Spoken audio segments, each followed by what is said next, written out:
Right out of college, I knew that I wanted to work in the field of affordable housing and community development, but I didn't have any experience.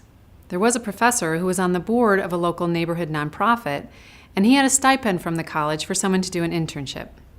Now, this organization had had staff, but they had been dependent on a government program through the state, and when we got a new governor, he disbanded the program, and they lost all their funding and had to let their staff go.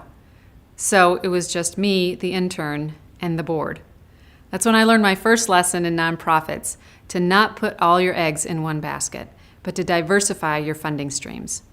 So if you're a business, let's say you sell bread and you only sell to one grocery store. If that grocery store goes out of business, you're out of business.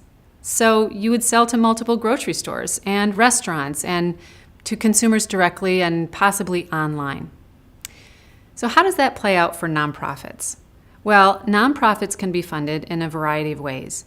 There are foundation grants, there are corporate grants, and corporate sponsorships. So where a company might have a foundation and they would give grants to their foundation, they might also give sponsorships out of their marketing budget. Then there are government grants and government contracts. So your organization might get a grant from the Environmental Protection Agency, or you might have a contract with your state or another local organization that has a grant with the EPA, and then you would provide services as part of their grant agreement. Then there are individual donors, and you can reach them through mailing campaigns, emailing campaigns, social media, face-to-face, fundraising events, and crowdfunding online. And then there's earned income, which is the best income because it's unrestricted.